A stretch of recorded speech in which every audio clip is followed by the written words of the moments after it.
আশা করি তোমরা সবাই অনেক ভালো আছো, সুস্থ আছো। আমরাও ভালো আছি। আজকে হচ্ছে রবিবার আর এখনও সময় হচ্ছে 12টা 15। তো এখন থেকে ব্লগটা শুরু করলাম, দেখতে থাকো। আশা করি তোমাদের অনেক অনেক ভালো লাগবে। আজকে সারাদিন কী করি না করি যতটা পারি তোমাদের সাথে শেয়ার করার চেষ্টা করব। তো রান্নাবান্না আমার হয়ে গেছে, উনুনে ভাতটা বসিয়ে দিয়ে এসেছি। এখন এসেছি ধনেপাতা আনতে, আমি যে লাগিয়েছিলাম আর কি। তো আজকে মেয়ে তো কবে থেকে বলছে ধনেপাতার মানে চাটনি বা আচার যাই বলো, চাটনি না ধনেপাতা বাটা এরকমই একটা কিছু।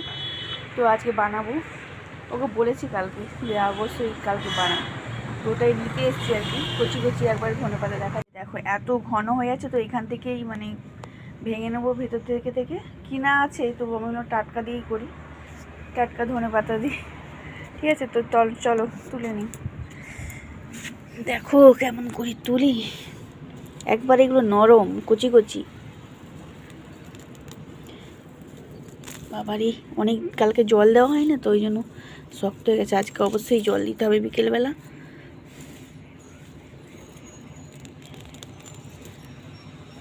দেখতে পাচ্ছ এর মাঝে লঙ্কা গাছও লাগিয়েছি, এই ধারে আছে। কোথায় গেল লঙ্কা? যা, কোথায় গেল? ওই যে, ওই দেখো লঙ্কা গাছও আছে। আর দুটো তুলে নিই, প্রচুর ঘন হয়ে গেছে এই জন্য বাড়ছেও না, ওই জন্য তুলে নিই। মানে বয়স হয়ে গেছে, চিড়চিড়া হয়ে আছে আর কি। মেঘে মেঘে বেলা হয়ে গেছে, বোঝা যাচ্ছে না এত ঘনর জন্য। ঠিক আছে, এই হচ্ছে ব্যাপার। যেমন অনেক মানুষও আছে ওরকম বোঝা যায় না, চিড়চিড়া হয়ে থাকে, সেরকম এই গাছগুলো সেম একই হয়ে গেছে। এই দেখো এতগুলো তুলে নিয়েছি। তো চলো, ফার্স্ট টাইম বানালাম ধনেপাতা বাটা নাকি চাটনি যাই বলো। আমি আগে কখনো বানাইনি, আজকেই ফার্স্ট টাইম বানালাম। দেখতে পাচ্ছ কেমন হয়েছে, দেখতে মোটামুটি হলো। খেতে কেমন হয়েছে সেটা আমি জানি না, এখনো না খেলে বুঝতে পারবো না, এখনো খাইনি। বিকেল 4টা, পুরো 4টা ছাদে এসেছি গাছে জল দিতে। ওই যে ওইখানে বালতিতে জল ভরা হচ্ছে, গাছগুলোতে জল দিতে হবে। কালকে জল দেওয়া হয়নি, পুরো শুকিয়ে গেছে একবারে। ঠিক আছে, তো চলো গাছে জল দিয়ে দিই, তারপরে আবার একবারে দেখা হচ্ছে।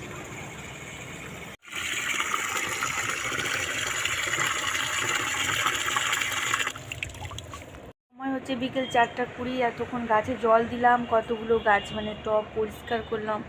এত ঘাস হয়ে গেছিলো, আর আমার ফুল গাছের টবেতেই গিমা শাক হয়ে গেছে।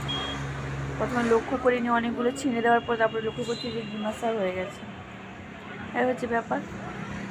তো গাছটাতে সব জল দিয়েছি, বা জামা কাপড়টা ঘুরাবো আর কি, দেখাচ্ছি তোমাদেরকে। দেখো সব গাছেই জল দিয়ে দিয়েছি। এটা কালকে এই টবগুলো পরিষ্কার করছিলাম, আজকে সেদিকেরগুলো করলাম। প্রচুর ঘাস হয়ে যায়, প্রচুর ঘাস। এইখানে জবা গাছটার কিছুটা করেছি, এখনও রয়ে গেছে, কিছুতেই উঠতে চায় না। যে জমা করে রেখেছি এখন ওইটাই রয়ে গেছে।